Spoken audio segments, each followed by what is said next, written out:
राष्ट्रीय नाट्य विद्यालय देश के इस अग्रणीय नाट्य प्रशिक्षण संस्थान की स्थापना सन 1959 में हुई। उद्देश्य था नाट्य कला का प्रशिक्षण देने के साथ साथ भारतवर्ष में नाट्यांदोलन को बढ़ावा देना और देश में नाट्य प्रशिक्षण के ऊंचे मापदंड स्थापित करना।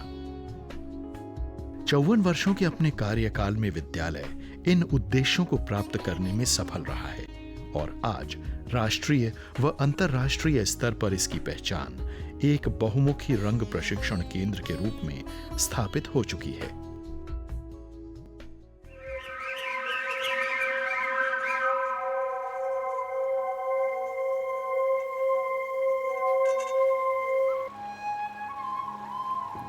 मालूम नहीं उस पानी में जहर है या अमृत। इनसे मिल, ये है वीर बैंको और मैं हूँ मैकबेथ। मैकबेथ राजा बनेगा। गिरीश कार्नाड, धर्मवीर भारती, मोहन राकेश, विजय तेंदुलकर जैसे कई एक आधुनिक नाटककारों की रचनाओं का मंचन पहली बार विद्यालय ने ही दिल्ली के बढ़ते दर्शक समुदाय के सामने किया। सन 1964 में रेपर्टरी कंपनी के गठन ने देश में आधुनिक व्यावसायिक रंगमंच का सूत्रपात किया। ये अत्यंत हर्ष की बात है कि सन 2013 में राष्ट्रीय नाट्य विद्यालय रंगमंडल अपनी यात्रा के 50वें स्वर्णिम वर्ष में प्रवेश कर रहा है। We have to bring back theatre and focus and make people come to it and watch it more. To declare this institution as an institution of national importance. I'm aware that the files are in process of getting it declared, but I will assure you here on the 50th year that I will leave no stone unturned to get this institution, this name of institution of national importance. हजाम धोबी भिष्टी खाकरो, किसी को भी 4 माह से उजरत नहीं मिली। मालिक के मकान को किराया नहीं चुकाया गया। इसके शीन पर कान लगाओ तो दिल की खफीफ सी धड़कन सुनाई देने लगती है। अरे हिजड़े ने अपनी जिंदगी में कम से कम एक चेलन तो बनाना जरूरी है, वरना उसको मुक्ति नहीं। बरोबर। हिजड़ा कब बने? कब बनी हिजड़ा? 4 साल पहले। सन 1978 में शुरुआत हुई विद्यालय के एक नए विभाग विस्तार कार्यक्रम की। देश में ऐसे अनेक युवा रंगकर्मी हैं जो राष्ट्रीय नाट्य विद्यालय में प्रवेश नहीं ले पाते। ऐसे ही उत्साही लोगों के लिए ये विभाग 15 से लेकर 90 दिनों तक की नाट्य कार्यशालाओं का आयोजन देश के विभिन्न हिस्सों में करता है। देश के उत्तर पूर्वी राज्यों में विद्यालय अनेक गतिविधियों का संचालन करता है, जिनकी वजह से इस क्षेत्र की रंगमंचीय गतिविधियों में बढ़ोतरी हुई है। सिक्किम में 1 वर्षीय अभिनय पाठ्यक्रम तथा त्रिपुरा में थिएटर इन एजुकेशन विंग का 1 वर्षीय प्रशिक्षण कार्यक्रम इस दिशा में महत्वपूर्ण पहल है।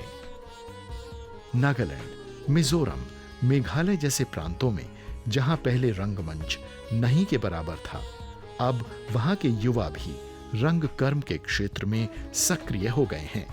पिछले 5 वर्षों से राष्ट्रीय नाट्य विद्यालय पूर्वोत्तर नाट्य समारोह भी आयोजित कर रहा है, जिसमें युवा और अनुभवी दोनों तरह के निर्देशकों का काम दर्शकों को देखने को मिलता है। सन 1989 में बाल रंगमंच के क्षेत्र में एक नए अध्याय की शुरुआत थी संस्कार रंग टोली कंपनी का गठन। जैसा कि नाम से ही पता चलता है, ये टोली बच्चों में नाटकों के माध्यम से रंगमंच के संस्कार विकसित करती है, स्कूली पढ़ाई को रोचक बनाती है, उनके व्यक्तित्व का विकास करती है। तुम एक काम करो, तुम मेरी कहानी सुनाते जाओ, जहाँ तुम रुक जाओगे मैं तुम्हारी मदद करूंगी। हाँ, कुछ बातचीत चल रही थी ना इन दोनों के बीच आपने कि आप विधवा हैं लेकिन फिर भी कितनी भाग्यशाली हैं कि पूरी दुनिया घूम के आ गई। क्या लगता है इससे आपको? ये एक सुखद संयोग है कि अक्टूबर सन 2013 से संस्कार रंग टोली की रजत जयंती का शुभारंभ होगा। प्रकाशन, डॉक्यूमेंटेशन तथा आर्काइविंग राष्ट्रीय नाट्य विद्यालय की अन्य महत्वपूर्ण योजनाएं हैं। जिनके तहत हिंदी व अंग्रेजी की लगभग 70 पुस्तकों व ग्रंथों का प्रकाशन हो चुका है। 3 पत्रिकाएं, 2 हिंदी में और 1 अंग्रेजी में नियमित रूप से प्रकाशित होती हैं।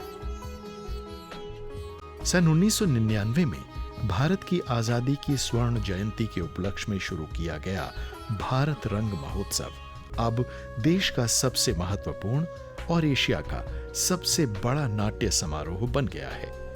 केवल दिल्ली में 50,000 से अधिक दर्शक इस समारोह का आनंद उठाते हैं। पिछले 52 वर्षों में राष्ट्रीय नाट्य विद्यालय से उत्तीर्ण हुए 850 से भी अधिक स्नातक रंगमंच के विभिन्न क्षेत्रों अभिनय, निर्देशन, अभिकल्पन, लेखन, अध्यापन आदि में संलग्न हैं, नए-नए कीर्तिमान स्थापित कर रहे हैं। केवल रंगकर्म के क्षेत्र में ही नहीं, बल्कि इससे जुड़े सिनेमा और टेलीविजन जैसे माध्यमों में भी। रंगमंच के क्षेत्र में विद्यालय के स्नातकों का महत्व इसी से आंका जा सकता है कि सभी प्रतिष्ठित पुरस्कारों की सूची में इनकी संख्या लगातार बढ़ती जा रही है। अपने योगदान के लिए इन्हें पद्म पुरस्कारों जैसे सर्वोच्च सम्मान से विभूषित किया जा रहा है।